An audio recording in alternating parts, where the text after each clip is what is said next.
வணக்கம். நான் உங்கள் ஜோதிடர் ராவுடர் அண்ணாமலை. வாழ்க்கையே ஒரு பயணம் தான். இந்த யூடியூப் சேனல் மூலம் சந்திக்கும் மற்ற மகிழ்ச்சி. இப்போ ஒரு ராசியோட சூட்சமங்கள் நம்ம பார்த்துட்டு வந்துட்டுருக்கோம்.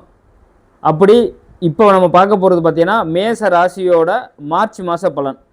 அப்போ மேச ராசி மார்ச் மாதம் என்னென்ன செய்யும், எப்படி எந்தெந்த விஷயத்தில் எச்சரிக்கையாக இருக்கணும் அப்படிங்கிற சூட்சம் பற்றி நம்ம பார்த்து தெரிஞ்சுக்கலாம்.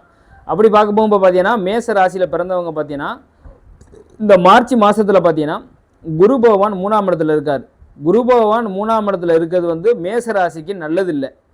பண விஷயத்தில் கொஞ்சம் முன்னுக்கு முரணான ஒரு செயல்பாடை செய்கிற வேலைகள் செய்யும். அவர் பார்த்தீங்கன்னா உங்களுக்கு 12/9க்கு அதிபதி, பாகிஸ்தானத்துக்கு அதிபதி.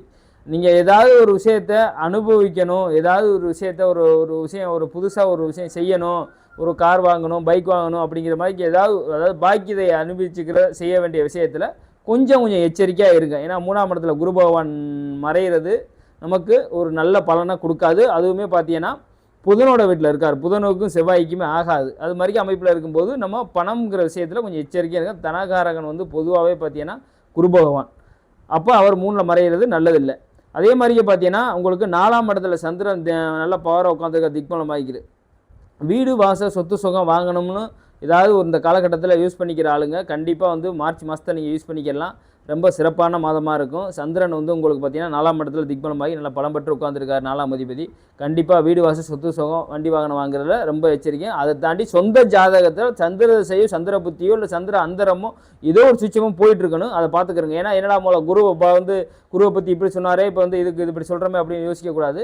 பட் ஆனால் அதே சந்திரனை பற்றி நீங்கள் பார்க்கும்போது இப்போ சந்திர திசை சந்திர புத்தியோ சந்திரத்தோட அந்தரமோ இது மாதிரி சூட்சமங்கள் நிறையா இருக்குது. அது மாதிரி சொந்த ஜாதகத்தை செயல்படும் போது இந்த கோச்சார பலனும் ஒத்து வந்துச்சு அப்படின்னா சூப்பராக இருக்கும்.